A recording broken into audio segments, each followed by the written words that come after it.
جګړه قرار شوې خو د تېرې شوې جګړې تاو له دغه تشو کارتوسونو معلومیږي. د وسلو شپېلې لا هم دغه سیند پر لور دي چې وسلوالو تېرو څو ورځو کې د ارغنداب ولسوالۍ کې لاندې کړي دي. سیمه کې لا هم وسلوال شته. د سیمې اوسېدونکي د جګړې د اوږدېدو له ویرې خپلې سیمې پرېږدي. کوچنیان سره راخوندي کړه، اوس د کوتله سره پراته یو. نو بیا ما نار هم پراته وه په باغ کې، اوس دا لینن ورغلم سره راپاله مې کړه، جنګ یو څه کرار و، نو یو بیا څوک یې څه جوړې کړلې. خامخا رسېدلی دي، ونه په جنګ کې خو تاوان خامخا رسېږي. تېرو څو ورځو کې وسلوال طالبانو د ارغنداب سیند لویدیځه برخه کې ګڼې امنیتي پوستې لاندې کړي. د جګړې له کبله د ارغنداب له 14 کلیو څخه سلګونه کورنۍ وتلي او خوندي سیمو ته ځان رسولی دي. 6 ورځې کېږي خو لا هم د جګړې له بې ځایه سویو سره مرستې نه دي سوي.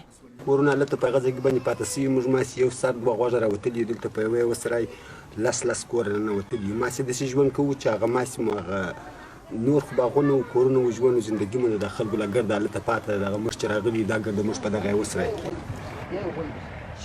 د جګړې لمن د کندهار تر ټولو خوندي پنجوايي ولسوالۍ ته هم غځېدلې. د راپورونو له مخې حکومتي ځواکونو یو شمېر پوستې له مقاومت پرته پرې ایښي دي.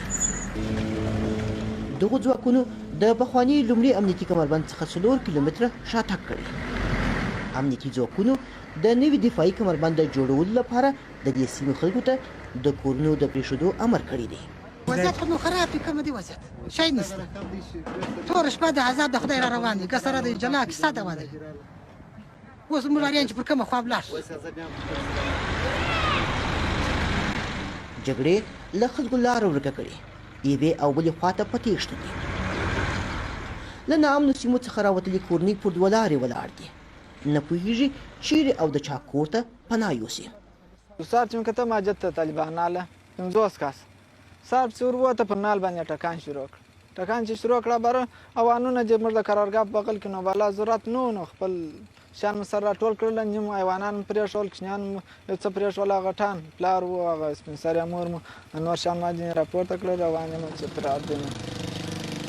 د ملګرو ملتونو د بشري مرستو همغږي کوونکې اداره یا اوچا په خپل اونیز راپور کې ویلي چې هلمند، کندهار او روزګان کې وروستیو جګړو زرګونه کورنۍ بې ځایه کړي.